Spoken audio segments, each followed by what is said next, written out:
Good morning, everyone. It's Mary, and it's time for another episode of Monday Morning Leadership Bites. Hey, people asked me a few comments regarding the little brown dog that we were fostering, and I never really announced it, but we actually do have a new addition to our family, and that is Tater, Hladio. Tater was a foster dog, or it was actually abandoned. We were asked to foster him. We fostered him in a little bit over a week.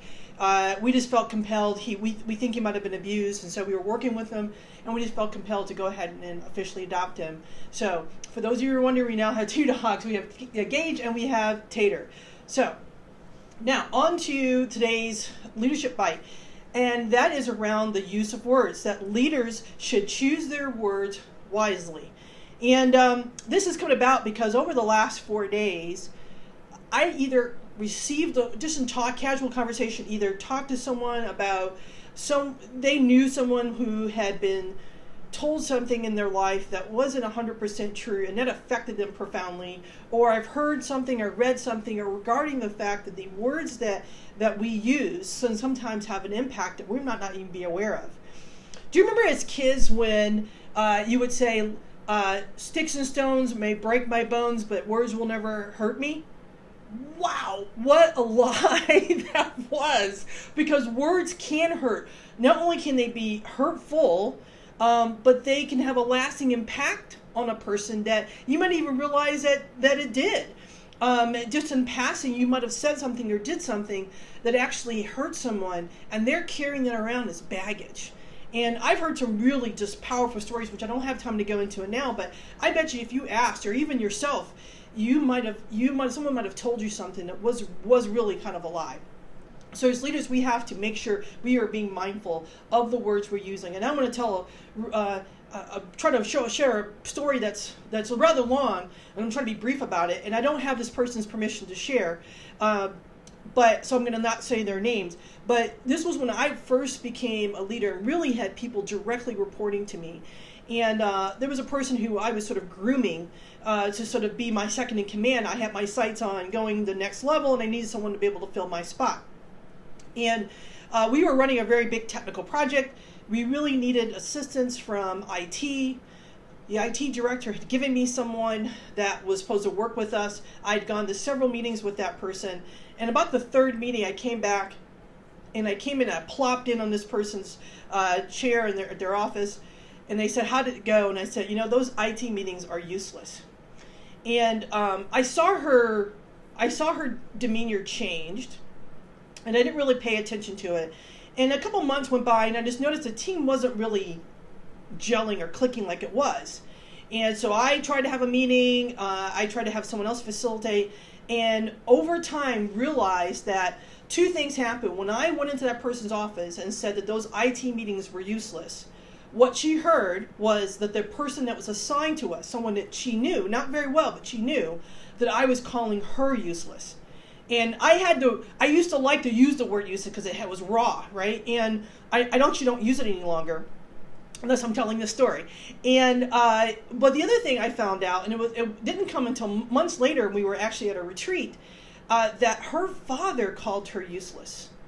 And not that I would ever know that, but when I used that word, that brought up some very raw feelings for her. And so for her, it was like, hey, if I called this person, her perception is I called the person useless. If I call this person, what am I saying about other people? And so that's kind of compounded some things, and we finally worked through it and had a really good relationship after that. But there was something that I would have never known. So poor word choices as leaders or people in authority, it can affect morale, it can affect productivity, it can affect people's health. So we need to start as leaders use very positive language or very respectful language that creates trust, that creates a safe environment, and also make sure that the person is valued. And we can do that by, one, knowing the people that report to you. And that may be tough. You may not ever know the behind the scenes or someone's upbringing, but the more you get to have conversations, have a lunch, or just sit down for 15 minutes and chit chat about whatever is going on in life is going to be helpful. Two, you inspire them to do better. You encourage them. You offer them help. You let them know that you see potential in them. So by doing that, you're going to create this positive environment. They're going to want to be a part of it, and they're going to want to come to you.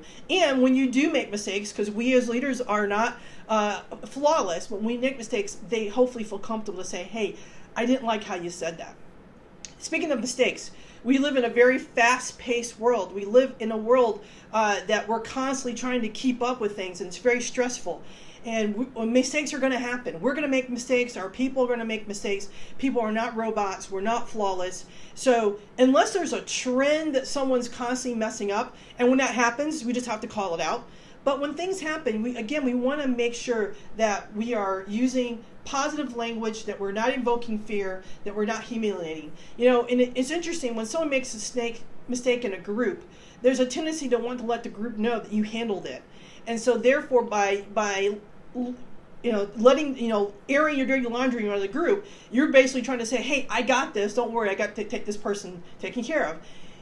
And that's not the most effective way, and we have to praise in public and criticize in private. And I know it's really tough that you want to be able to have open conversations, but sometimes that goes back to knowing your people. You just have to know when is a good time to have those things. So 3 things to help create a positive environment is, 1, you want to make sure that you're always being attentive, active listening, and be respectful. Sometimes it's not what they say, but what they didn't say. So you want to have a lot of active listening. Practice that when someone's telling you something or something happens. Don't form a conclusion. Listen to them, and then be respectful in everything you do. Next, see if you can eliminate roadblocks. Can you help them? Maybe there's something that happened and they just weren't clear about something, and you as a leader, if you go back to our episode about responsibility and accountability, as a leader, you are accountable. So you may have to do some help in eliminating those roadblocks. And last, you want to create a positive environment. And you may not, in that situation, may not be positive, but what can you do to let people know that it is still a good place to work, or a good place to be a part of, or a good organization to give their time to?